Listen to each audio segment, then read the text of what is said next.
Welcome to IAC. Good evening all. ఈ వీడియోలో important current affairs discuss చేద్దాం. So first headlines చూద్దాం.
So ఇక్కడ కరెంట్ అఫైర్ న్యూక్లియర్ పవర్ గురించి.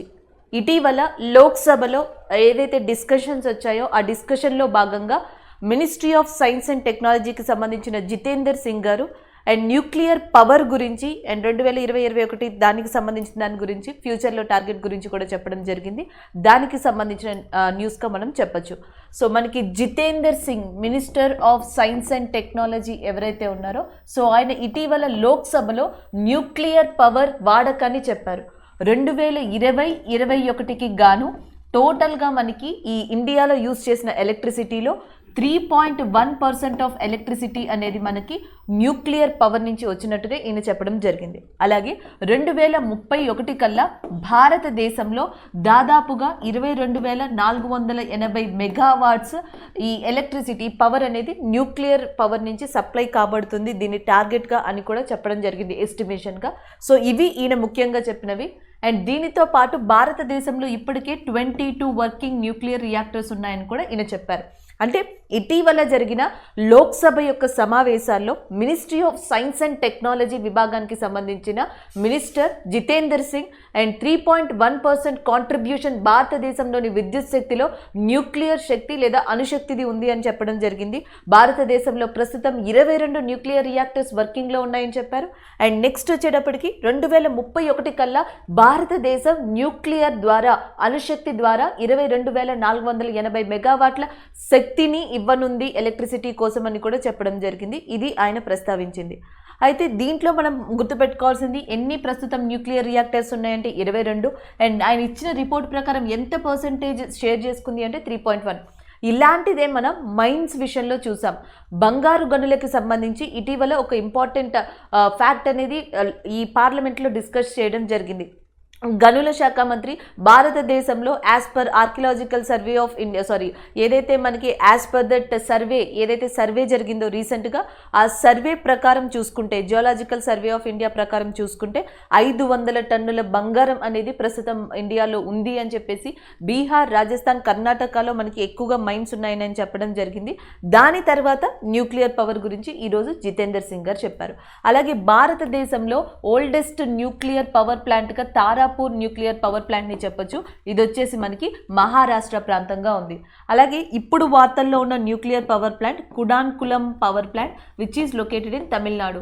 భారతదేశంలోనే one of the largest nuclear power ప్లాంట్గా కుడాన్కులం న్యూక్లియర్ పవర్ ప్లాంట్ ని చెప్తారు. తమిళనాడులో ఉంది. ఇది ఇటీవల వార్తల్లోకి వచ్చింది. దీని ప్లేస్ గుర్తుపెట్టుకోండి. ఫస్ట్ వచ్చేసేటప్పటికి Tarapur which is located in Maharashtra. ప్రస్తుతం 22 న్యూక్లియర్ పవర్ ప్లాంట్స్ ఉన్నాయి. అండ్ ప్రపంచవ్యాప్తంగా చూసుకుంటే ఈ 6 నెలల్లో ఇరాన్కి సంబంధించిన బషీర్ న్యూక్లియర్ పవర్ ప్లాంట్ అనేది న్యూస్లో ఉంది. ఇరాన్కి సంబంధించిన ఏ న్యూక్లియర్ పవర్ ప్లాంట్ మనకి న్యూస్లో ఉంది అంటే బషీరర్ అనే న్యూక్లియర్ పవర్ ప్లాంట్ న్యూస్లోకి రావడం జరిగింది. అలాగే చైనాకి సంబంధించిన తైషాన్ న్యూక్లియర్ పవర్ ప్లాంట్ అనేది న్యూస్లో ఉంది. ఈ రెండు ఇవి ఎందుకు ఉన్నాయంటే అక్కడ ప్రాబ్లమ్స్ అనేవి వచ్చాయి, వాటిని టెంపరీగా ఆపడం జరిగింది. అందుకని చెప్పేసి 2 న్యూస్లోకి రావడం జరిగింది.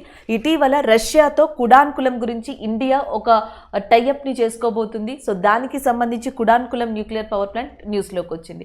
సో ఇవన్నీ ఇటీవల వార్తల్లో ఉన్న న్యూక్లియర్ అణు విద్యుత్ కేంద్రాలుగా మనం చెప్పొచ్చు. సో నెక్స్ట్ కరెంట్ అఫైర్ సమగ్ర శిక్షా అభియాన్ 2.0 అనే దాని గురించి. ఇటీవల మనకి ఎకనామిక్ అఫైర్స్ కమిటీ ఏదైతే ఉందో సో అది సమగ్ర శిక్ష అభియాన్ 2.0 యొక్క మార్గ నిర్దేశకాల గురించి, టైం పీరియడ్ గురించి and as well as amount గురించి కూడా డిస్కస్ చేయడం జరిగింది. దానికి సంబంధించిన న్యూస్ ఇది.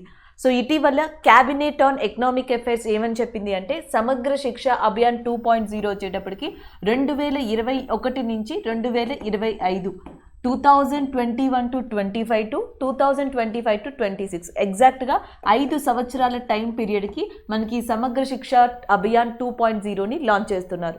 సో దీనికి కేంద్రం ఇటీవల నిధులని కూడా మంజూరు చేయడం జరిగింది. టోటల్గా ఈ ప్రోగ్రామ్కి 2,94,289.04 కోట్లు కేంద్రం ప్రకటించింది. సో దీంట్లో 1,85,398 కోట్లు మనకి కేంద్రం ఇస్తుంది. ఎందుకంటే సమగ్ర శిక్ష అభియాన్ అనేది central and state sponsored scheme. Central 60% అయితే స్టేట్ 40% స్పాన్సర్ చేస్తుంది. సో ఆల్రెడీ అవుట్లే వచ్చేటప్పటికి 5 సంవత్సరాలకి 2,94,289 కోట్లు చెప్పింది. దీంట్లో 1,85,398 కోట్లు సెంటర్ నుంచి వస్తాయి, మిగిలినవి స్టేట్స్ కాంట్రిబ్యూట్ చేస్తాయని చెప్పడం జరిగింది. ఇయర్ వచ్చేటప్పటికి 2021 నుంచి 25 అని కూడా చెప్పడం జరిగింది. అయితే ఈ సమగ్ర శిక్ష అభియాన్ గురించి తెలుసుకోవాలి.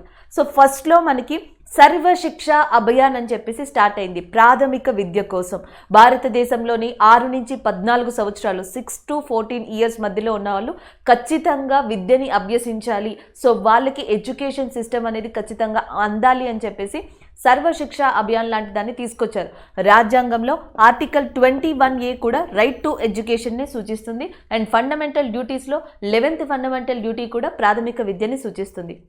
అలా అటు కాన్స్టిట్యూషన్ నుంచి కానీ గవర్నమెంట్ నుంచి కానీ ఉన్న ఏదైతే రెస్పాన్సిబిలిటీ ఉందో సో దానికోసం సర్వశిక్ష అభియాన్ అనే దాన్ని తీసుకొచ్చారు. దాని తర్వాత సమగ్ర శిక్ష అభియాన్ని తీసుకొచ్చి దీంట్లో సర్వశిక్ష అభియాన్ ఒకదాన్ని అండ్ రెండోది వచ్చేటప్పటికి రాష్ట్రీయ మాధ్యమిక విద్య అనే దాన్ని దీంట్లో యాడ్ చేశారు. రాష్ట్రీయ మాధ్యమిక విద్య, సర్వశిక్ష అభియాన్, టీచర్ ఎడ్యుకేషన్, ఈ మూడింటిని కూడా మనకి సర్వశిక్ష అభియాన్లో ఇంక్లూడ్ చేయడం జరిగింది సమగ్ర శిక్ష అభియాన్లో. సో ఇవి మీరు గుర్తుపెట్టుకోవాల్సింది. అలాంటి సమగ్ర శిక్ష అభియాన్ ఆల్రెడీ కంటిన్యూ అవుతూ వస్తుంది. దాన్ని 2.0 అని చెప్పేసి ఒక ప్రోగ్రామ్ని లాంచ్ చేశారు. 2025 వరకు టైం పీరియడ్ ఇచ్చారు. దానికి ఎలొకేషన్స్ కూడా ఇవ్వడం జరిగింది. ఇటీవల నేషనల్ ఎడ్యుకేషన్ పాలసీ 1 ఇయర్ని కంప్లీట్ చేసుకుంది. అటు నేషనల్ ఎడ్యుకేషన్ పాలసీ కావచ్చు, చైల్డ్ ఎడ్యుకేషన్ కావచ్చు, ప్రాథమిక విద్య కావచ్చు, వీటినన్నిటినీ కూడా మనకి సపోర్ట్ చేసే విధంగా ఈ సమగ్ర శిక్ష అభియాన్ అనే దాన్ని లాంచ్ చేసినట్టుగా చెప్పొచ్చు. అలాగే ఎడ్యుకేషన్ మినిస్టర్ పేరుని కూడా గుర్తుపెట్టుకోండి, ధర్మేంద్ర ప్రధాన్ గారు ప్రస్తుతం మనకి విద్యాశాఖ మంత్రిగా ఉన్నారు. సో ఇవి మనం ఎడ్యుకేషన్ ఫీల్డ్కి సంబంధించిన గుర్తుపెట్టుకోవాల్సినవి. అలాగే November 11th ఏదైతే ఉందో educational day, national educational day వచ్చి November 11 అండ్ ప్రస్తుతం ఎడ్యుకేషన్ మినిస్టర్ వచ్చేసి ధర్మేంద్ర ప్రధాన్ గారు. నేషనల్ ఎడ్యుకేషన్ పాలసీ అనేది 1 ఇయర్ కంప్లీట్ అయింది ఇటీవల. అండ్ నిష్ఠా నిపుణ్ లాంటి ప్రాజెక్ట్స్ని స్టార్ట్ చేశారు డిజిటల్ టెక్నాలజీ కోసం. అండ్ టీచర్స్ని అండ్ అడ్మినిస్ట్రేషన్ని, స్కూల్ స్టాఫ్ని ట్రైన్ చేయడానికి అండ్ పిల్లలని ఇప్పుడున్న ఏదైతే అప్డేటెడ్ నాలెడ్జ్ ఉందో సో దానికి పెంచడం కోసం నిపుణ్ నిష్ఠా లాంటివి స్టార్ట్ చేశారు. అండ్ అవి పక్కన పెడితే ఎస్పెషల్లీ ప్రాథమిక విద్యకే ప్రాధాన్యత ఇస్తూ ఈ సమగ్ర శిక్ష అభియాన్ని తీసుకొచ్చారు. అలాంటి సమగ్ర శిక్ష అభియాన్ 2.0కి సంబంధించిన నిధుల కేటాయింపు కావచ్చు అండ్ సంవత్సరం యొక్క కాల పరిమితి కావచ్చు, ఈ time period and as well as financial allocation యొక్క న్యూస్ అనేది ఈ రోజు రావడం జరిగింది. దానికి సంబంధించింది ఇది. International solar alliance is in news. So international solar alliance లేదా అంతర్జాతీయ సౌర వ్యవస్థ కూటమి అనేది మనకి న్యూస్లోకి వచ్చింది. దీనికి కారణం జర్మనీ కంట్రీ. సో జర్మనీ మనకి ఇటీవల ఏదైతే ఫ్రేమ్వర్క్ని రెక్టిఫై చేసి ఇంటర్నేషనల్ సోలార్ అలయన్స్ కంట్రీస్ ఫ్రేమ్వర్క్ని రెక్టిఫై చేసిన తర్వాత ఇప్పుడు మనకి ఈ జర్మనీ అగ్రిమెంట్ ప్రకారం ఇంటర్నేషనల్ సోలార్ అలయన్స్లో మెంబర్గా జాయిన్ అయింది. దానికి సంబంధించిన న్యూస్గా దీన్ని చెప్పచ్చు. యాక్చువల్గా ఇంటర్నేషనల్ సోలార్ అలయన్స్ని 2015లో స్టార్ట్ చేశారు. 2015లో దీన్ని స్టార్ట్ చేయడం జరిగింది. దీని యొక్క హెడ్ క్వార్టర్స్ వచ్చేసి మనకి గురుగ్రామ్లో ఉంది. ముందుగా ఏమనుకున్నారు అంటే tropic of cancer, tropic of capricorn. So మనకి tropic of cancer, tropic of capricorn మధ్యలో ఉన్న ప్రాంతాలు లేదా సన్షైన్ కంట్రీస్ అంటారు. సో సౌర వ్యవస్థ ఏదైతే మనకి ఈ సన్లైట్ అనేది ఎక్కువగా ఉంటుందో అలాంటి ప్రాంతాలు, ట్రాపిక్ ప్రాంతాలన్నిటినీ కూడా దీంట్లో మస్ట్ అండ్ షుడ్ మెంబర్స్గా జాయిన్ అవ్వచ్చు అని కూడా చెప్పడం జరిగింది. దీని లిమిట్ వచ్చేసేటప్పటికి 121 మెంబర్స్గా ఉంచారు. అండ్ నాన్ సన్షైన్ కంట్రీస్ ఏవైతే ఉంటాయో వాటిని దీంట్లోకి ఫస్ట్ అలౌ చేయలేదు. మొట్టమొదటిగా ఈ ఇంటర్నేషనల్ సోలార్ అలయన్స్ స్టార్ట్ చేసినప్పుడు గురుగ్రామ్ కేంద్రంగా స్టార్ట్ చేశారు 2015లో. దీన్ని లిమిటెడ్ ఉంచారు మెంబర్స్ని 121 అని. వీళ్ళందరూ కూడా ఈ ప్రాంతాల మధ్యలో వారు, కర్కట రేఖ, మకర రేఖ, tropic of cancer, tropic of capricorn మధ్యలో ఉన్న వాళ్ళుగా మనం గుర్తుపెట్టుకోవాలి. ఇలా ఉండేది. అయితే దీంట్లో ఉన్న మెంబర్సే మనకి ఈ నామ్స్ని రెక్టిఫై చేసి, ఫ్రేమ్వర్క్ని రెక్టిఫై చేసి non sunshine countries and all UN members, united నేషన్లో ఎవరైతే సభ్యులుగా ఉంటారో సో వాళ్ళందరూ కూడా సెర్టెన్ అగ్రిమెంట్స్ని అగ్రీ చేసిన తర్వాత ఇంటర్నేషనల్ సోలార్ అలయన్స్లో జాయిన్ అవ్వచ్చు యాజ్ అ పార్ట్గా అని కూడా మనకి చెప్పడం జరిగింది. దాంట్లో భాగంగా జర్మనీ 5th కంట్రీగా దీంట్లో యాడ్ అయింది. దానికి సంబంధించిన న్యూస్. దీనికన్నా ముందర జూలై మంత్లో మనకి స్వీడన్ కంట్రీ కూడా దీంట్లో ఒక భాగమైంది. సో అది కూడా గుర్తుపెట్టుకోవచ్చు. జూలై మంత్లో స్వీడన్ కంట్రీ. సో ఇటీవల వచ్చేటప్పటికి మనకి జర్మనీ దీంట్లో భాగంగా జాయిన్ అయ్యాయి ఈ రెక్టిఫికేషన్ జరిగిన తర్వాత. అది ఇంటర్నేషనల్ సోలార్ అలయన్స్ గురించి. 1 సన్ 1 వరల్డ్ 1 గ్రిడ్. సో ఈ నినాదంతో మనకి ఇది స్టార్ట్ చేయడం జరిగింది. అది కూడా గుర్తుపెట్టుకోవాలి. దీని యొక్క మోటో, మెయిన్ స్ట్రాంగ్ గోల్ వచ్చేసి 1 సన్ 1 వరల్డ్ 1 గ్రిడ్ అనే దాంతో ఇది మనకి కంటిన్యూ అవుతుంది అని చెప్పొచ్చు. అండ్ నెక్స్ట్ వచ్చేటప్పటికి దీనికి కొన్ని టార్గెట్స్ ఉన్నాయి. 2022 కల్లా 175 గిగావాట్స్ సౌరశక్తిని అండ్ ఇది లక్ష్యంగా పెట్టుకుంది. అండ్ 2030 వచ్చేటప్పటికి మనకి 450 గిగావాట్స్ విద్యుత్ శక్తిని మనకి లక్ష్యంగా పెట్టుకుంది, సౌరశక్తిని. 2030కి 450 గిగావాట్స్ అండ్ 2022కి 175 గిగావాట్స్. ఇది డైరెక్ట్గా అడుగుతారు, ఇయర్ వాల్యూ లేదా వాల్యూ ఇయర్ని అడుగుతారు. సో ఇది ఇంటర్నేషనల్ సోలార్ అలయన్స్ యొక్క లక్ష్యంగా చెప్పొచ్చు. అండ్ 1 సన్ 1 వరల్డ్ 1 గ్రిడ్గా దీన్ని ప్రస్తావిస్తారు. అండ్ దీని యొక్క సభ్యుల సంఖ్య మొట్టమొదటిగా 121గా లిమిట్ చేసింది. అండ్ వాళ్ళు కూడా ట్రాపిక్ ఆఫ్ క్యాన్సర్ ఈ వీటి మధ్యలో వాళ్ళు. అండ్ హెడ్ క్వార్టర్స్ వచ్చేసి మనకి గురుగ్రామ్లో ఉంది. అలాగే దీనికి ప్రస్తుతం మనకి ఎవరు డైరెక్టర్ జనరల్గా ఉన్నారు అంటే అజయ్ మాథూర్ గారు. So Ajay Mathur international solar అలయన్స్కి డైరెక్టర్గా ఉన్నారు. అండ్ గురుగ్రామ్లో ఉంది. జర్మనీ 5th కంట్రీగా రెక్టిఫై చేసిన తర్వాత యాడ్ అయింది. దానికన్నా ముందర స్వీడన్ దీంట్లో ఒక భాగమైంది ఈ రెక్టిఫికేషన్ తర్వాత. సో ఇవి మనం గుర్తుపెట్టుకోవాల్సినవి ఇంటర్నేషనల్ సోలార్ అలయన్స్కి సంబంధించి. సో నెక్స్ట్ ఒక డివైస్కి సంబంధించింది అండ్ ఒక టెక్నాలజీకి సంబంధించింది. దాన్ని ఇటీవల ఉత్తరాఖండ్ యొక్క చీఫ్ మినిస్టర్ ఎవరైతే ఉన్నారో పుష్కర్ సింగ్ ధామీ, సో ఆయన రీసెంట్గా అనౌన్స్ చేశారు. దానికి సంబంధించిన న్యూస్గా దీన్ని చెప్పొచ్చు. So Uttarakhand started India's first earthquake mobile app.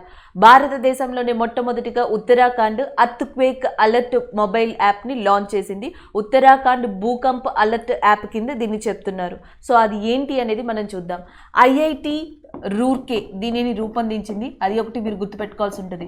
IIT Roorkee earthquake alert app లేదా భూకంప అలర్ట్ యాప్ని, మొబైల్ యాప్ని రూపొందించింది. సో అది ఉత్తరాఖండ్ యొక్క చీఫ్ మినిస్టర్ పుష్కర్ సింగ్ ధామీ దానిని ఇనీషియల్గా స్టార్ట్ చేశారు. దానికి సంబంధించిన న్యూస్గా దీన్ని చెప్పొచ్చు. యాక్చువల్గా భారతదేశంలోని హిమాలయ ప్రాంతాలు ఎక్కువగా భూకంప తాకిడికి గురవుతూ ఉంటాయన్న విషయం మీకు తెలుసు. ఆ భూకంప తీవ్రతని బట్టి మనకి జోన్స్ కింద విడదీశానండి ఇండియాని. జోన్ 5, జోన్ 4, జోన్ 3 అని. ఎక్కువ రిస్క్లో ఉన్నవి, ఎక్కువ ఫ్రీక్వెంట్గా భూకంపం, భూప్రకంపం, అర్త్ క్వేక్ లేదా అర్త్ షేక్ అనేది ఎక్కడ ఎక్కువ వస్తుందంటే మనకి అది జోన్ 5 అనే ప్రాంతాల్లో వస్తుంది. లైక్ జమ్మూ కాశ్మీర్ కానీ, లడాక్ కానీ, ఉత్తరాఖండ్ కానీ ఇలాంటి ప్రాంతాల్లో. సో హై రిస్క్లో ఉన్న జోన్ 5లో ఉన్న ఉత్తరాఖండ్లో సో ఇలాంటి రిస్క్ని కొంచెం తగ్గించేందుకు అర్త్ క్వేక్ అలర్ట్ అనే యాప్ని లేదా ఉత్తరాఖండ్ భూకంప్ యాప్ని ఐఐటి రూర్కే దాన్ని నిర్మిస్తే అండ్ ఇటీవల మనకి పుష్కర్ సింగ్ ధామీ దాన్ని లాంచ్ చేశారుగా చెప్పొచ్చు. సో అది ఇక్కడ మెయిన్ థింగ్. ఆల్రెడీ మీకు తెలుసు మనకి ఏదైతే ఈ భూకంపం యొక్క వేవ్స్ ఉన్నాయో, అర్త్ క్వేక్ వేవ్స్ ఉన్నాయో దానిని మనం దేని ద్వారా అబ్జర్వ్ చేస్తాము అంటే సెసిమోగ్రాఫ్ అనే ద్వారా అబ్జర్వ్ చేయడం జరుగుతుంది. దాని యొక్క తీవ్రతని ఎలా తెలుసుకుంటాము అంటే రిక్టార్ స్కేల్ని యూజ్ చేసి తెలుసుకుంటాం. సో రిక్టార్ స్కేల్ మీద మనకి భూకంప తీవ్రత ఇంత నమోదైంది, 7 నమోదైంది, 8 నమోదైంది అని చెప్తా ఉంటారు కదా. భూకంపం యొక్క తీవ్రత రిక్టార్ స్కేల్ మీద చూస్తారు. భూకంపాల యొక్క వేవ్స్, తరంగాలు ఏవైతే ఉంటాయో వాటి యొక్క డైరెక్షన్ని సెసిమోగ్రాఫ్ మీద చూస్తారు. సో రిస్క్ పరంగా చూసుకుంటే హై రిస్క్ జోన్లోనో జోన్ 5లోనో మనకి ఉత్తరాఖండ్ అనేది భారతదేశం యొక్క ఆ లిస్ట్లో లొకేట్ అయ్యింది. అలాంటి దానికి ఐఐటి రూర్కే నిర్మించిన ఈ యాప్ అనేది చాలా యూజ్ అవుతుంది. ఆల్రెడీ మనకి తెలుసు ఉత్తరాఖండ్ని నిన్న కూడా మనం న్యూస్లో చూసాము, వాత్సల్య అనే యాప్కి సంబంధించి ఎవరైతే కోవిడ్ ఆర్ఫన్స్ ఉంటారో సో అలాంటి వాళ్ళకి అండ్ ఫినాన్షియల్గా సపోర్ట్ చేసేందుకు, ఎడ్యుకేషన్ పరంగా సపోర్ట్ చేసేందుకు వాత్సల్య అనే దాన్ని రూపొందించింది నిన్న, వాత్సల్య ప్లాట్ఫామ్ని. ఈ రోజు వచ్చేటప్పటికి భూకంపం నుంచి ప్రివెంట్ చేయడానికి మనకి అర్త్క్వేక్ మొబైల్ యాప్ని లాంచ్ చేశారు. అలాగే ఉత్తరాఖండ్ యొక్క గవర్నర్గా ఎవరున్నారంటే బేబీ రాణి మౌర్య గారు ఉన్నారు. సో ఉత్తరాఖండ్ యొక్క గవర్నర్గా. అలాగే ఈ ఐఐటి రూర్కే వచ్చేటప్పటికి లాస్ట్ 6 monthsలో ఒకసారి న్యూస్లో ఉంది. అది కూడా ఎందుకంటే ప్రాణవాయు. సో ప్రాణవాయు అనే ఒక పోర్టబుల్ వెంటిలేటర్ని ఇది మ్యానుఫ్యాక్చర్ చేసింది. భారతదేశంలోని లో కాస్ట్ పోర్టబుల్ వెంటిలేటర్ని మ్యానుఫ్యాక్చర్ చేసింది ఎవరు అంటే ఐఐటి రూర్కే. దాని పేరు ప్రాణవాయు అని పెట్టారు. అది ఒక 4 months బ్యాక్ జరిగింది అండి. దాని తర్వాత తిరిగి మళ్ళీ ఐఐటి రూర్కే ఉండడానికి కారణం అర్త్క్వేక్ మొబైల్ యాప్ని ఇంట్రడ్యూస్ చేయడమే. So this is about this news. So next ఎంఓయూకి సంబంధించింది, ఒక ఒప్పందానికి సంబంధించింది. ఇటీవల భారతదేశం and world bank, India and world bank and దాదాపుగా $250 million ప్రాజెక్ట్ని సైన్ చేశాయి. దానికి సంబంధించిన న్యూస్ ఇది. ఈ ప్రాజెక్ట్ అంతా దేనికి సంబంధించింది అంటే మనకి డ్యామ్ రీహాబిలేషన్ ఇంప్రూవ్మెంట్ ప్రాజెక్ట్గా చెప్పొచ్చు. డ్యామ్ రీహాబిలేషన్ ఇంప్రూవ్మెంట్ ప్రాజెక్ట్ని ఇండియా 2012లోనే స్టార్ట్ చేసింది, 2012లో స్టార్ట్ చేసింది. ఇదేంటంటే ఆల్రెడీ ఎగ్జిస్ట్ అయ్యి ఉన్న డ్యామ్స్ ఏవైతే ఉంటాయో వాటిలో వాటిని సెలెక్ట్ చేసుకుని దాంట్లో safety measurement, safety operations, so ఇలాంటి వాటిని మళ్ళీ తిరిగి కొన్ని టెక్నాలజీస్ని కానీ ఇంప్రూవ్మెంట్స్ని కానీ ఆ డ్యామ్స్లో చేయడం జరుగుతుంది. దాన్నే డ్యామ్స్ రీహాబిలేషన్ ఇంప్రూవ్మెంట్ ప్రాజెక్ట్ అంటున్నారు. 2012లో దీన్ని చేపట్టినప్పుడు అప్పుడు కూడా మనకి వరల్డ్ బ్యాంకే ఫినాన్షియల్గా సపోర్ట్ చేసింది. ఇప్పుడు ఈ dam rehabilitation improvement project phase 2 అనేది స్టార్ట్ కాబోతుంది. ఈ ఫేజ్ 2కి సంబంధించి ఇటీవల వరల్డ్ బ్యాంక్ $250 million యాక్సెప్ట్ చేసింది ఇండియాకి ఇవ్వడానికి. దానికి సంబంధించిన న్యూస్గా చెప్పొచ్చు. అయితే దీన్నంతటినీ కూడా ఎవరు నిర్వహిస్తారు అంటే మనకి సెంట్రల్ వాటర్ కమిషన్ అనేది నిర్వహించడం జరుగుతుంది. సెంట్రల్ వాటర్ కమిషన్ ఆధ్వర్యంలో మనకి ఈ ప్రాజెక్ట్ అనేది జరుగుతుంది. ఇప్పుడు ఈ సెకండ్ ఫేజ్లో మనకి మహారాష్ట్ర స్టేట్ని, తమిళనాడు, ఒడిస్సా, గుజరాత్, రాజస్థాన్, మధ్యప్రదేశ్, ఛత్తీస్గఢ్, మణిపూర్, మేఘాలయ్, సో ఈ స్టేట్స్ని మనకి తీసుకోవడం జరిగింది ఈ ప్రాజెక్ట్లో. ఇప్పుడు ఈ స్టేట్స్లో ఫేజ్ 2 ప్రోగ్రామ్ని central water commission and with the financial assistance of world bank and $250 million ఈ ప్రాజెక్ట్ని స్టార్ట్ చేయనున్నారు. దానికి సంబంధించిన న్యూస్ అది. గత కొద్ది కాలంగా చూసుకుంటే వరల్డ్ బ్యాంక్ మనకే కాదు, లైక్ బంగ్లాదేశ్కి కానీ పాకిస్తాన్కి కానీ ఇలాంటి వాటికి సపోర్ట్ చేస్తూ వచ్చింది. లైక్ లాస్ట్ మంతే మనం ఫర్ ఎగ్జాంపుల్ చూసుకుంటే and Pakistan financial action task force grey లిస్ట్లో ఉన్నా సరే దానికి $800 million అప్రూవ్ చేసింది. అండ్ బంగ్లాదేశ్కి లాస్ట్ మంత్కి వచ్చేటప్పటికి $300 million అప్రూవ్ చేయడం జరిగింది. సో ఇలా ఒక్కొక్క కంట్రీకి కూడా అది మనకి ఫినాన్షియల్ అసిస్టెన్స్ ఇస్తూ వస్తుంది. సో ఇండియాకి సంబంధించి ఇటీవల $250 million కేవలం డ్యామ్స్ ఇంప్రూవైజేషన్కి, అది కూడా ఎగ్జిస్టెడ్ డ్యామ్స్ ఇంప్రూవైజేషన్కి ఇవ్వడం జరిగింది. అండ్ వరల్డ్ బ్యాంక్ యొక్క హెడ్ క్వార్టర్స్ వచ్చేసి మనకి వాషింగ్టన్ డీసీలో ఉంది. దీని యొక్క ఎవరైతే మనకి ప్రెసిడెంట్ అంటున్నామో, మెయిన్ అథారిటీ ఉంటున్నామో ఆయన పేరు వచ్చేసి David Malpass. So David Malpass is a present president of world bank and దీని యొక్క హెడ్ క్వార్టర్స్ వాషింగ్టన్లో ఉంది. ఇది $250 million యొక్క సైన్ని ఇటీవల ఇండియాతో చేయడం జరిగింది. సో నెక్స్ట్ హిరోషిమా డేకి సంబంధించింది. సో హిరోషిమా డే అనే దాన్ని ఎప్పుడు రికగ్నైజ్ చేశారంటే మనకి August 6th రికగ్నైజ్ చేయడం జరిగింది. దానికి సంబంధించిన న్యూస్గా చెప్పొచ్చు. ఆల్రెడీ మనం చూసాం August 1st వచ్చేటప్పటికి ముస్లిం విమెన్స్ రైట్స్ డే అని చెప్పేసి మనం డిస్కస్ చేసాం. అలాగే August 6th వచ్చేటప్పటికి హిరోషిమా డేని రికగ్నైజ్ చేయడం జరిగింది. మీకు ఆల్రెడీ తెలుసు సెకండ్ వరల్డ్ వార్, రెండో ప్రపంచ యుద్ధం 1939 నుంచి 45 మధ్యలో జరిగింది అని చెప్పేసి. సో దాని తర్వాత 1945 August 6th ఎగ్జాక్ట్లీ ఈ డేనే మనకి అమెరికన్ B-29 బాంబర్ ఏదైతే ఉందో సో అది లిటిల్ బాయ్గా పిలువబడే ఒక అటామిక్ బాంబ్ని, అణుబాంబుని మనకి జపాన్లోని హిరోషిమా అనే ప్రాంతం మీద వేయడం జరిగింది. అండ్ దాదాపుగా దీంట్లో 80,000 మందికి పైగా చనిపోయారు. అండ్ దాని తర్వాత 3 days గ్యాప్ తర్వాత సేమ్ 1945 9th August ఫ్యాట్ మ్యాన్గా పిలువబడే ఇంకొక అణుబాంని మనకి నాగాసాకి మీద వేయడం జరిగింది. యాక్చువల్గా రెండో ప్రపంచ యుద్ధం అంటే హిట్లర్ అండ్ స్టాలిన్ తర్వాత ఇలాంటి నాయకుల తర్వాత వెంటనే గుర్తొచ్చే ఘటన ఏది అంటే హిరోషిమా నాగసాకి కింద చెప్తాం. ఈ రెండు కూడా జపాన్లోని ముఖ్య ప్రాంతాలు. సో అప్పట్లో అటామిక్ బాంబ్స్ దాడికి, యాటమ్ బాంబ్స్ దాడికి గురి అయిన ఈ ప్రదేశాలు ఇప్పటికీ కూడా అక్కడ రేడియేషన్ ప్రాబ్లమ్స్ని ఫేస్ చేస్తున్నాయని చెప్పొచ్చు. అలాంటి ఘటనకి సంబంధించిన ఒక విక్టిమ్ ప్లేస్గా మిగిలిపోయిన హిరోషిమా ఏదైతే ఉందో సో దాని డేని ఆగస్ట్ 6న రికగ్నైజ్ చేయడం జరిగింది. సో దానికి సంబంధించిన న్యూస్ ఇది. దీని తర్వాతే న్యూక్లియర్ సప్లయర్ గ్రూప్స్ లాంటి కంట్రీస్ ఏర్పడ్డాయి.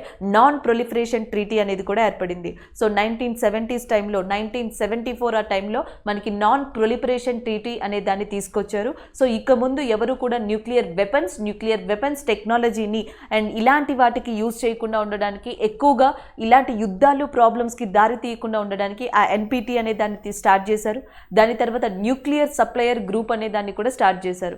Neither India Nar Pakistan are Israel ఈ మూడు కూడా ఎన్పిటిలో సైన్ చెయ్యలేదు అండ్ ఎన్ఎస్జి మెంబర్స్గా మారలేదు. ఇండియా ఇప్పటికీ కూడా ఫస్ట్ యూజ్ పాలసీ అనే దాన్ని మనకి ఫాలో అవుతుందని చెప్పొచ్చు, ప్రాక్టీస్ అవుతుందని చెప్పొచ్చు.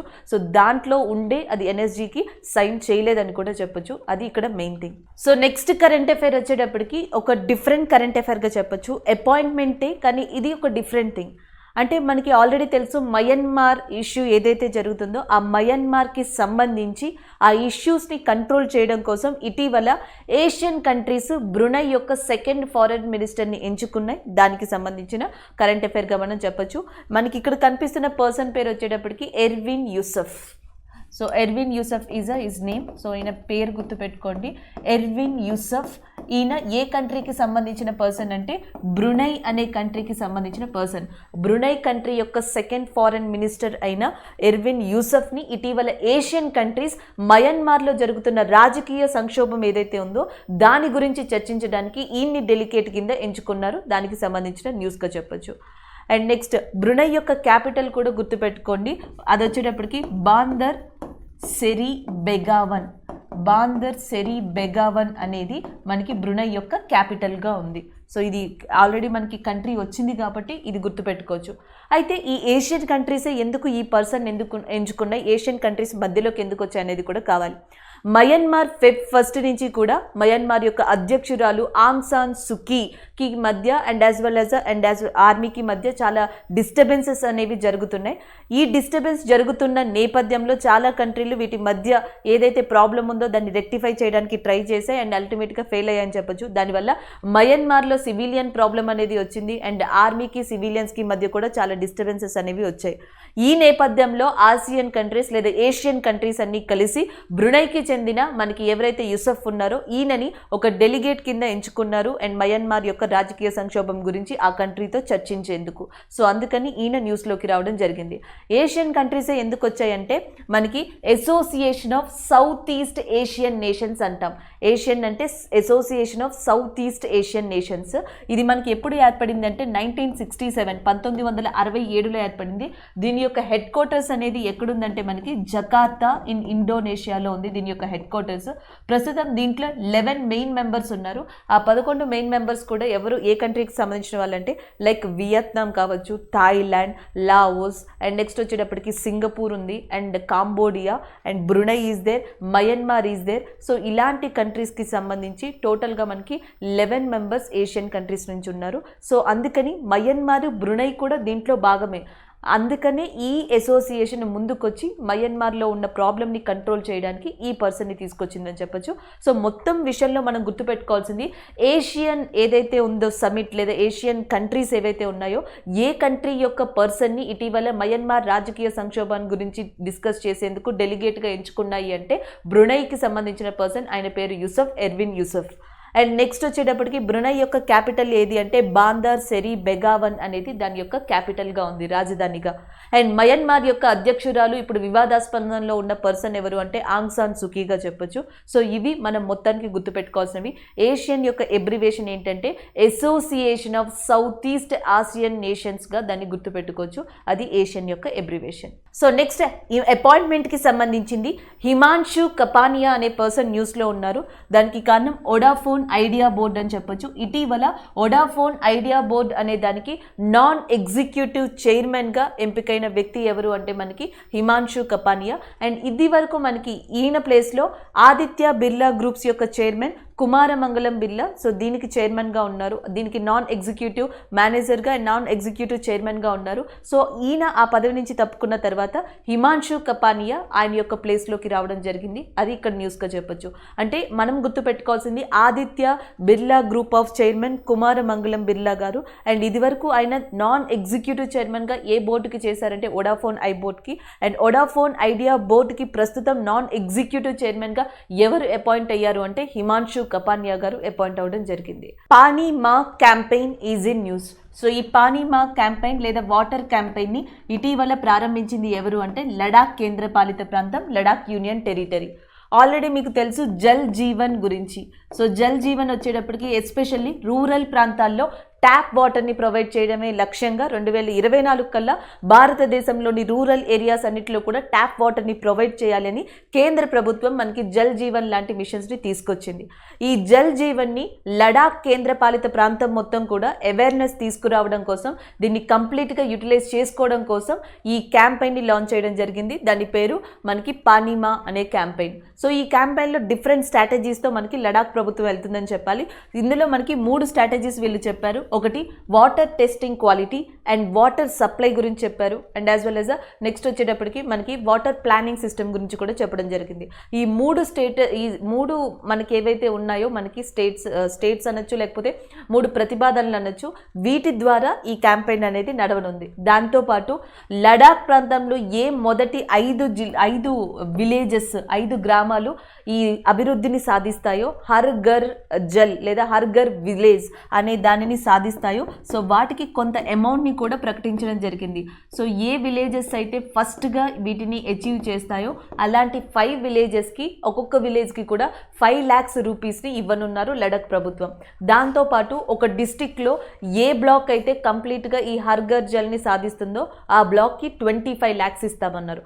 ఒక డిస్టిక్లో ఒక బ్లాక్కి 25 lakhs అండ్ 5 విలేజెస్ని సెలెక్ట్ చేసి ఒక్కొక్క విలేజ్కి 5 లక్షలు చొప్పున లడాక్ ప్రభుత్వం హర్ ఘర్ విలేజ్ లేదా హర్ ఘర్ జల్ విలేజ్ అనే దాని కింద ఆ ప్రమోషన్ కింద ఇవ్వనుంది. ఇవన్నీ కూడా దేని కింద జరుగుతున్నాయి అంటే పానీమా క్యాంపెయిన్ కింద జరుగుతున్నాయి. ఆల్రెడీ మీకు తెలుసు జల్ జీవన్ మిషన్ టార్గెట్ 2024 పెట్టిన Goa is the first state in India ఈ టార్గెట్ని కంప్లీట్గా రీచ్ అయింది. భారతదేశంలో జల్ జీవన్ మిషన్లో గోవా మొట్టమొదటి స్థానంలో ఉంది రాష్ట్రం అచీవ్ చేసిన దాంట్లో. అండ్ ఇటీవల కేంద్రపాలిత ప్రాంతాలకు వచ్చేటప్పటికి పాండిచ్చేరి లేదా పుదుచ్చేరి ప్రాంతం ఏదైతే ఉందో సో అది కేంద్రపాలిత ప్రాంతాల్లో ఆల్రెడీ అచీవ్ చేసిన దాంట్లో ఉంది. రాష్ట్రాల్లో గోవా అచీవ్ చేసిన దాంట్లో ఉంది. సో ఇంకా గోవా తర్వాత కొన్ని రాష్ట్రాలు ఇలాంటివి ఆల్రెడీ అచీవ్ చేశాయి. అయితే ఇలాంటి పథకాన్ని ఈ హర్ ఘర్ జల్ లేదా జల్ జీవన్ మిషన్ ఏదైతే ఉందో కంప్లీట్గా లడాక్లో కూడా సక్సెస్ చేసేందుకు ఒక క్యాంపెయిన్ని గవర్నమెంట్ తీసుకొచ్చింది. దాంతోపాటు క్యాష్ ప్రైజ్ని కూడా అనౌన్స్ చేసింది. పీపుల్ అట్రాక్ట్ అయ్యి ఆ విధంగా ఆ ఏరియాలన్నీ కూడా డెవలప్ అయ్యే విధంగా ఈ పథకం కింద లడాక్ దీన్ని రూపొందించిందని చెప్పొచ్చు. అలాగే లడాక్ యొక్క గవర్నర్ జనరల్గా ఆర్కే మాథూర్ ఉన్నారు. సో అదొకటి మీరు గుర్తుపెట్టుకోవాలి. సో నెక్స్ట్ ఒక అపాయింట్మెంట్కి సంబంధించింది, అది కూడా లోకయుక్త. ఇటీవల మహారాష్ట్ర లోకయుక్తగా అపాయింట్ చేయబడిన పర్సన్ ఎవరు అంటే విఎం కెనాడే. సో ఆయనకి సంబంధించిన న్యూస్ ఇది. మీకు అక్కడ కనిపిస్తున్నారు విఎం కెనాడే అనే పర్సన్. ఈయన మహారాష్ట్రకి ఇటీవల లోకయుక్తగా అపాయింట్ చేయబడ్డారు. దానికి సంబంధించిన న్యూస్ ఇది. అండ్ మహారాష్ట్ర యొక్క చీఫ్ మినిస్టర్ ఉద్ధవ్ ఠాకరే ఎవరైతే ఉన్నారో సో ఆయన యొక్క సలహా మేరకు మహారాష్ట్ర గవర్నర్ భగత్ సింగ్ కోశ్యారి ఇటీవల ఈ మహారాష్ట్ర లోకయుక్తగా విఎం కెనాడే గారిని అపాయింట్ చేయడం జరిగింది. అండ్ అది ఇక్కడ కరెంట్ అఫైర్. అయితే లోకయుక్త గురించి కూడా తెలుసుకోవాలి మనం. జనరల్గా మనకి అవినీతి ఏదైనా జరిగితే సిబిఐ ఉంది and as well as anti corruption bureau లాంటివి కూడా ఉన్నాయి. అవినీతికి ఎవరైనా పాల్పడినా సో అలాంటి కేసెస్ డీల్ చేయడానికి.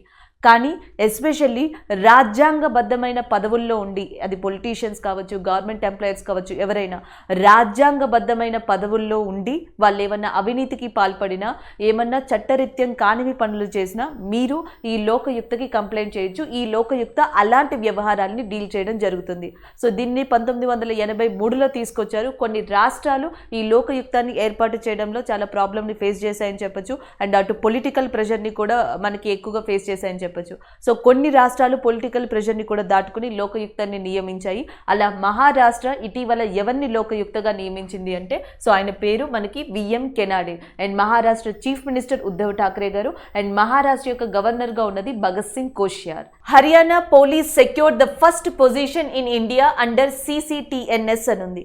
క్రైమ్ అండ్ క్రిమినల్ నెట్వర్క్ సిస్టమ్గా చెప్పొచ్చు, ట్రాక్ సిస్టమ్గా చెప్పొచ్చు. Crime and criminal tracking network system CCNTS అంటున్నారు. సో దీనిని గవర్నెన్స్ కింద స్థాపించడం జరిగింది. సో దీంట్లో ఏదైతే గవర్నెన్స్ కింద crime and as well as criminal tracking network system ఉందో ఈ కేటగిరీలో 100 పాయింట్స్తో 100 మార్క్స్తో మనకి ఫస్ట్ ప్లేస్లో నిలిచింది Haryana police station. And second ప్లేస్లో నిలిచింది మనకి గుజరాత్. అండ్ థర్డ్ ప్లేస్లో నిలిచింది హిమాచల్ ప్రదేశ్. సో ఆ ర్యాంకింగ్కి సంబంధించిన న్యూస్గా దీన్ని చెప్పొచ్చు. సో థర్డ్ ప్లేస్లో మనకి హిమాచల్ ప్రదేశ్ ఉంది. థర్డ్లో Himachal Pradesh, second Gujarat and first ప్లేస్లో హర్యానా పోలీస్ స్టేషన్స్ నిలిచాయి. అది కూడా గవర్నెన్స్ కింద ఒక ఇంటిగ్రేటెడ్ ప్రోగ్రామ్ లాంటిది స్టార్ట్ చేశారు. Crime and criminal tracking network stations అని చెప్పేసి, సిస్టమ్స్ అని చెప్పేసి. సో దానికి సంబంధించిన న్యూస్గా చెప్పొచ్చు. హర్యానాని మనం ఆల్మోస్ట్ ఈ మంత్లో చాలాసార్లు చూసాం. నిన్న డిస్కస్ చేసాం. యాక్చువల్గా ఈ జనరల్ స్టోర్స్ లేదా కిరాణా అగ్రి స్టోర్స్ అనేవి స్టార్ట్ చేసింది హర్యానా ప్రభుత్వం. దానిని మనోహర్ లాల్ ఖట్టర్ గారు హర్యానా చీఫ్ మినిస్టర్ స్టార్ట్ చేశారని, గ్రెయిన్ ATMs లాంటివి స్టార్ట్ చేసింది అని చెప్పేసి. అలాగే భారతదేశంలో జనరల్గా మనకి పెన్షన్ అనేది డిఫరెంట్ కేటగిరీస్లో ఉంటుందండి. కానీ భారతదేశంలో మొట్టమొదటిసారిగా చెట్లకి కూడా పెన్షన్ ఇచ్చే స్కీమ్ని హర్యానా స్టార్ట్ చేసిందని చెప్పొచ్చు. సో అది ఒకటి కూడా ఇంపార్టెంట్గా చెప్పొచ్చు దీంట్లో, వన్ ఆఫ్ ద ఇంపార్టెంట్ ఫ్యాక్ట్గా. సో నెక్స్ట్ ఎలక్ట్రిక్ వెహికల్ కార్స్కి సంబంధించింది. భారతదేశంలో మొట్టమొదటిగా తమిళనాడుకి చెందిన చిదంబరం పిల్లై పోర్ట్లో 3 ఎలక్ట్రిక్ వెహికల్ కార్స్ని యాక్సెస్ని స్టార్ట్ చేయడం జరిగింది. సో దానికి సంబంధించిన న్యూస్గా చెప్పొచ్చు. భారతదేశంలోని ఏ పోర్ట్లో మొట్టమొదటిసారిగా ఎలక్ట్రిక్ వెహికల్ కార్స్ని స్టార్ట్ చేశారు అంటే చిదంబరం పిల్లై పోర్ట్, చిదంబరం పిల్లై పోర్ట్లో స్టార్ట్ చేశారు. సో ఇది వచ్చేసి మనకి ఎక్కడుందంటే దట్ ఈజ్ ఇన్ తమిళనాడు ఏరియాగా చెప్పొచ్చు. దాన్ని మీరు VOC పోర్ట్ అంటున్నారు, అంటే VO చిదంబరం పిల్లై పోర్ట్. అది యాక్చువల్గా మనకి భారతదేశంలోని 13 ప్రధాన ఓడరేవుల్లో వన్ ఆఫ్ ద ఇంపార్టెంట్ పోర్టుగా దాన్ని చెప్తాం. అలాంటి పోర్ట్లో electric energy efficiency company Tata express T vehicles అని చెప్పేసి పిలుస్తున్నారు. వీటిని టాటా ఎక్స్ప్రెస్ T ఎలక్ట్రిక్ వెహికల్స్గా పిలిచే 3 వెహికల్స్ని ఇటీవల అక్కడ సప్లై చేయడం జరిగింది. ఆ 3 వెహికల్స్ని కూడా మనకి చిదంబరం పోర్ట్లో ఈరోజు అంటే మనకి రీసెంట్గా దీనిని ఇంట్రడ్యూస్ చేయడం జరిగింది, స్టార్ట్ చేయడం జరిగింది. దానికి సంబంధించిన న్యూస్గా చెప్పొచ్చు. ఆల్రెడీ ఈ ఎలక్ట్రిక్ వెహికల్స్ గురించి గత నెలగా మనం చెప్పుకుంటూనే ఉన్నాం. భారతదేశంలోని అతిపెద్ద ఎలక్ట్రిక్ వెహికల్ ఛార్జింగ్ సెంటర్ని నావీ ముంబైలో ఇనాగ్రేట్ చేసినట్టు మనం డిస్కస్ చేసాం. దాంట్లో ఏ వెహికల్స్ అయినా సరే 2 వీలర్ 3 వీలర్ 4 వీలర్ ఛార్జెస్ అనేవి అక్కడ మనకి యాక్సెస్ చేసుకోవచ్చు, ఛార్జింగ్ అనేది అని కూడా మనం డిస్కస్ చేసాం. దాని తర్వాత ఫస్ట్ టైం కేవదియా గుజరాత్లోని ప్రదేశంలో ఉన్న ఆ ప్రాంతంలో అండ్ భారతదేశపు కేంద్ర ప్రభుత్వం ప్రకటించింది అదంతా కూడా ఎలక్ట్రిక్ వెహికల్ యాక్సెసిబుల్ ప్లేస్ అని చెప్పేసి. దాని తర్వాత ఓలా 2 వీలర్ ఎలక్ట్రిక్ వెహికల్స్ ఫ్యాక్టరీని తమిళనాడులో పెడుతున్నట్టు కూడా మనం డిస్కస్ చేయడం జరిగింది. ఇవన్నీ పక్కన పెడితే అండ్ రీసెంట్గా ఇప్పుడు న్యూస్లోకి వచ్చింది తమిళనాడులోని చిదంబరం పిల్లై పోర్ట్లో మనకి టాటా ఎక్స్ప్రెస్ T వెహికల్స్ అనేవి మనకి ఎలక్ట్రిక్ ఎనర్జీ ఎఫిషియన్సీ కంపెనీ వాళ్ళు ప్రొవైడ్ చేయడం జరిగింది. వాటిని ఇక్కడ ఇనాగ్రేట్ చేశారు. సో దీనివల్ల ఈ వాడకం వల్ల పర్ ఇయర్కి 1.5 టన్స్ ఆఫ్ కార్బన్ డైఆక్సైడ్ ఎమిషన్స్ని తగ్గించవచ్చు అంట. గ్రీన్ హౌస్ గ్యాస్ ఉద్గారాల్ని కూడా తగ్గించవచ్చు అంట. వన్స్ ఒకసారి ఛార్జ్ చేస్తే 231 కిలోమీటర్స్ వస్తుంది అని చెప్తున్నారు. అండ్ 0 to 100% బ్యాకప్ ఛార్జ్ వచ్చేటప్పటికి మనకి 8 అవర్స్ వరకు వస్తుందని చెప్తున్నారు. సో ఇది దీని యొక్క ఫీచర్స్గా కూడా చెప్పడం జరుగుతుంది. అంటే 231 కిలోమీటర్స్ని ట్రావెల్ చేయొచ్చు 1 ఛార్జ్తో. అండ్ 100% బ్యాటరీ అనేది మనకి 8 అవర్స్ వీళ్ళు కల్పిస్తున్నారు. And 1.5 tons of carbon dioxide emission అనేది ఓవరాల్గా ఇయర్లో తగ్గుతుంది. గ్రీన్ హౌస్ గ్యాస్ ఎమిషన్స్ అనేవి తగ్గుతాయి.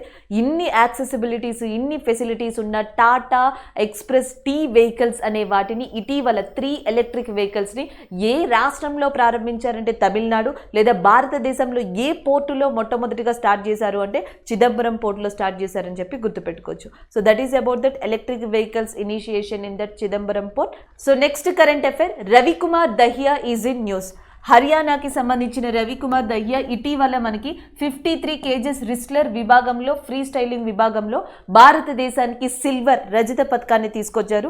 సుశీల్ కుమార్ తర్వాత సెకండ్ ఇండియన్ భారతదేశానికి రిస్లింగ్ విభాగంలో మనకి సెకండ్ తీసుకురావడం, ఇది సెకండ్ సిల్వర్ మెడల్ని తీసుకురావడం అనేది ఈయనే అని చెప్పొచ్చు. సో దానికి సంబంధించిన న్యూస్గా కూడా చెప్పొచ్చు. సుశీల్ కుమార్ సిల్వర్ మెడల్ని తీసుకొచ్చారు. ఆయన తర్వాత 53 కేజెస్ విభాగంలో సో ఈయన మనకి రవికుమార్ దహియా ఫ్రమ్ హర్యానా సిల్వర్ మెడల్ని తీసుకురావడం జరిగింది. దీనికి సంబంధించిన న్యూస్ ఇది. So next current affair, outlook ICARE 2021. So outlook ICARE 2021 awards ఏవైతే ఉంటాయో సో ఈ అవార్డ్ని ఇటీవల మనకి Indian institute of mass communication and which is based on the Delhi. So ఢిల్లీకి సంబంధించిన Indian institute of mass communication ఈ అవార్డ్ని అందుకుంది. అండ్ ఇది కూడా ఏ కేటగిరీకి అంటే the best government media education in the sector of journalism కింద ఇటీవల Indian institute of mass communication from the Delhi అనేది మనకి అవుట్లుక్ ఐకేర్ 2021 అవార్డ్ని అందుకోవడం జరిగింది. సో దానికి సంబంధించిన న్యూస్ ఇది. సో నెక్స్ట్ బుక్ అండ్ ఆథర్కి సంబంధించి సో గౌతమ్ బైద్ అనే పర్సన్ రాశారు. బుక్ నేమ్ వచ్చేసి మనకి the joys of compounding. So the joys of compounding అనే బుక్ని ఇటీవల రాసిన పర్సన్ ఎవరు అంటే గౌతమ్ బయాద్. సో అది మనకి బుక్ అండ్ ఆథర్కి సంబంధించిందిగా చెప్పచ్చు ఈరోజు. సో ఆథర్ వచ్చేసి గౌతమ్ బయాద్ అండ్ బుక్ వచ్చేటప్పటికి ద జాయ్స్ ఆఫ్ కాంపౌండింగ్గా ఉంది. అండ్ నెక్స్ట్ వన్ చూద్దాం. అంటే ఆగస్టు మొత్తంలో మనం ఈ కొద్ది రోజుల్లోనే ఒకటి కునాల్ బసు గారిని చూసాం అండ్ నెక్స్ట్ వచ్చేటప్పటికి గౌతమ్ బయాద్ యొక్క ద జాయ్స్ ఆఫ్ కాంపౌండింగ్ని చూసామని చెప్పొచ్చు. నిన్న ఒక బుక్ అండ్ ఆథర్ గురించి డిస్కస్ చేసాం. So next one INS Vikrant is in news. So ఇటీవల ఐఎన్ఎస్ విక్రాంత్ సీ ట్రయల్స్ని స్టార్ట్ చేసింది. సో మొట్టమొదటి ఇండిజీనియస్ ఎయిర్ క్రాఫ్ట్ క్యారియర్గా ఐఎన్ఎస్ విక్రాంత్ని చెప్పొచ్చు. దీనిని కేరళకి చెందిన Cochin shipyard limited manufacture చేసిందిగా కూడా చెప్తున్నారు. సో కేరళకి చెందిన కొచ్చిన్ షిప్ యార్డ్ లిమిటెడ్ ఏదైతే ఉందో సో దీన్ని మ్యానుఫ్యాక్చర్ చేసింది. 2013లోనే దీన్ని స్టార్ట్ చేశారు. అయితే ఇటీవల అండ్ ఇది సీ ట్రయల్స్ని మొదలుపెట్టింది. దానికి సంబంధించిన న్యూస్గా ఐఎన్ఎస్ విక్రాంత్ అనే దాన్ని చెప్పొచ్చు. యాక్చువల్గా మనకి ఐఎన్ఎస్ విక్రాంత్ కానీ ఐఎన్ఎస్ అరిహంత్ కానీ లేకపోతే నెక్స్ట్ వచ్చేటప్పటికి ఐఎన్ఎస్ కల్వరి కానీ ఇవన్నీ కూడా ఇటీవల అంటే ఈ 3 to 4 ఇయర్స్లోనే చాలా పాపులర్ అయ్యాయని చెప్పొచ్చు. అండ్ విక్రాంత్ అంటే అర్థం మనకి కరేజియస్ అంట. సో మనకి షిప్స్ కానీ సబ్మెరైన్స్ కానీ ఏవైతే ఉన్నాయో వాటన్నిటికీ చాలా డిఫరెంట్ నేమ్స్ ఇవ్వడం జరుగుతుంది. లైక్ ఐఎన్ఎస్ కల్వరి అని చెప్పేసి ఒకటి ఉంది, పాపులర్ అని చెప్పొచ్చు అరేబియన్ సీలో. సో కల్వరి అంటే అర్థం అక్కడ మనకి సీ లయన్ అని చెప్పి అర్థం వస్తుందంట. అలాగే ఐఎన్ఎస్ విక్రాంత్కి సంబంధించి విక్రాంత్ అంటే అర్థం ఇక్కడ మనకి విక్టరీ అని చెప్తున్నారు, కరేజియస్ అని చెప్తున్నారు. సో అలాంటి ఇండిజీనియస్ ఎయిర్ క్రాఫ్టర్ ఏదైతే ఉందో మనకి ఎయిర్ క్రాఫ్ట్ క్యారియర్ సో దాన్ని కొచ్చిన్ షిప్ యార్డ్ లిమిటెడ్ మనకి మ్యానుఫ్యాక్చర్ చేస్తే ఇటీవల దాని సీల్ ట్రయల్స్ అనేవి ఈ ఇయర్ స్టార్ట్ అయ్యాయి ఆగస్ట్ 4న. దానికి సంబంధించిన న్యూస్గా చెప్పొచ్చు. ఆల్రెడీ నిన్న ఐఎన్ఎస్ కాంజార్ అనేది మనకి ఒడిస్సాకి సంబంధించిన ఒక పోర్టు దగ్గర ఈ ఏదైతే ఆజాదీ కా అమృత్ మహోత్సవ్ ఉత్సవాలు ఉన్నాయో ఆజాదీ కా అమృత్ మహోత్సవ్ సెలబ్రేషన్స్ ఉన్నాయో దానికి సంబంధించి ఒడిశా పోర్టు దగ్గర మనకి ఐఎన్ఎస్ కాంజార్ అనేది న్యూస్లోకి వచ్చింది. దాని తర్వాత సీ ట్రయల్స్ వల్ల ఐఎన్ఎస్ విక్రాంత్ అనేది న్యూస్లోకి వచ్చినట్టుగా చెప్పొచ్చు. ఈరోజు ఏవైతే మనం డిస్కస్ చేసామో వాటి రివ్యూ చూద్దాం. The first one nuclear power is in news. So మొత్తం 2020-21కి గాను 3.1% ఆఫ్ న్యూక్లియర్ పవర్ అనేది ఎలక్ట్రిసిటీ ఇండియన్ యొక్క ఎలక్ట్రిసిటీలో ఇది కాంట్రిబ్యూట్ చేసినట్టు ఇటీవల మనకి ministry of science and technology చెప్పడం జరిగింది. నెక్స్ట్ సమగ్ర శిక్ష అభియాన్ 2.0కి సంబంధించిన ఫినాన్షియల్ గ్రాంట్స్ ఏవైతే ఉన్నాయో దాని గురించి టైం పీరియడ్ గురించి కూడా చెప్పడం జరిగింది.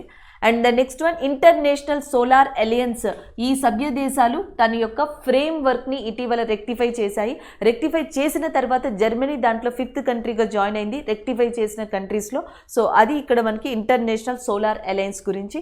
నెక్స్ట్ వన్ పానీమా క్యాంపెయిన్ అనేది ఇటీవల లడాక్ స్టార్ట్ చేసింది. ఆల్రెడీ ఎగ్జిస్ట్ అయి ఉన్న జల్ జీవన్ మిషన్కి సంబంధించి సపోర్ట్ ఇచ్చేందుకు గాను లడాక్ ప్రభుత్వం పానీమా అనే క్యాంపెయిన్ని లాంచ్ చేసింది. దాని తర్వాత Uttarakhand starts India's first earthquake mobile app. So IIT Roorkee దీనిని నిర్మించడం జరిగింది. దానిని ఉత్తరాఖండ్ యొక్క చీఫ్ మినిస్టర్ పుష్కర్ సింగ్ ధామీ ఇటీవల ఇనాగ్రేట్ చేశారు. And the next one outlook ICARE 2021 అవార్డ్ని అండ్ ఇటీవల మనకి Indian institute of mass communication Delhi సొంతం చేసుకుంది. And the next one and Chidambaram పోర్ట్లో భారతదేశంలోనే మొట్టమొదటి టాటా టీ వెహికల్స్ అని ఏవైతే ఉన్నాయో ఎలక్ట్రిక్ వెహికల్స్, సో దాన్ని స్టార్ట్ చేయడం జరిగింది, టాటా టీ ఎక్స్ప్రెస్ వెహికల్స్ అనేవి. అండ్ నెక్స్ట్ వచ్చేటప్పటికి India and world bank science 250 million deals for that. And ఏవైతే మనకి dams rehabilitation and improvement project ఉందో, సో దానికి రీహాబిలేషన్ అండ్ ఇంప్రూవ్మెంట్ ప్రాజెక్ట్ కోసం స్టార్ట్ చేశారు దీన్ని. నెక్స్ట్ వచ్చేటప్పటికి ఏషియన్ కంట్రీస్ అన్నీ కలిసి బ్రునై నుంచి మనకి ఎర్విన్ యూసఫ్ అనే పర్సన్ని ఈ మయన్మార్ యొక్క సంక్షోభం గురించి మాట్లాడేందుకు ఇటీవల మనకి అపాయింట్ ఎంచుకోవడం జరిగింది, దానికి సంబంధించిన న్యూస్ అది. నెక్స్ట్ వచ్చేటప్పటికి హిమాన్షు కపానియా అనే పర్సన్ వోడాఫోన్ ఐబోర్డ్కి నాన్ ఎగ్జిక్యూటివ్ చైర్మన్గా అపాయింట్ అయ్యారు. నెక్స్ట్ విఎం కెనాదే అనే పర్సన్ని మనకి మహారాష్ట్ర గవర్నర్ అయిన భగత్ సింగ్ కోశ్యార్ గారు మహారాష్ట్రలో నూతన లోకయుక్తగా అపాయింట్ చేశారు. అండ్ నెక్స్ట్ వచ్చేటప్పటికి హిరోషిమా డే అనేది 6th ఆగస్ట్న మనకి రికగ్నైజ్ చేయబడింది. After world war 2 1945 August 6th మనకి ఏదైతే లిటిల్ బాయ్గా పిలువబడుతున్నామో దానిని అమెరికాకి చెందిన ఏదైతే బాంబర్ B-29 బాంబర్ ఉందో, సో అది డ్రాప్ చేసింది హిరోషిమా మీద, దానికి సంబంధించిన డే. హర్యానా పోలీసు మనకి ఫస్ట్ ప్లేస్ని, Gujarat police station and second ప్లేస్ని, హిమాచల్ ప్రదేశ్ పోలీస్ థర్డ్ ప్లేస్ని సెక్యూర్ చేసుకున్నారు ఈ గవర్నెన్స్ కింద. అండ్ ఏదైతే స్టార్ట్ చేశారో మనకి crime and criminal tracking network system అని, సో దాంట్లో. అండ్ నెక్స్ట్ వచ్చేటప్పటికి ద జాయ్ ఆఫ్ కాంపౌండింగ్ అనేది ఒక బుక్కి సంబంధించింది, book and other current affair. And Ravikumar Dahiya back silver, so రిస్లింగ్ విభాగంలో సుశీల్ కుమార్ తర్వాత 2వ భారతీయుడిగా సిల్వర్ తెచ్చిన పర్సన్గా హర్యానాకి చెందిన రవికుమార్ దహియా ఉన్నారు. అండ్ ఐఎన్ఎస్ విక్రాంత్ ఇటీవల దాని యొక్క సీ ట్రయల్స్ని స్టార్ట్ చేసింది, సో దానికి సంబంధించిన కరెంట్ అఫైర్స్ ఇవి. అండ్ సో ఇవి ఈరోజు మనం డిస్కస్ చేసుకున్న కరెంట్ అఫైర్స్గా చెప్పొచ్చు ఓవరాల్గా. Thank you.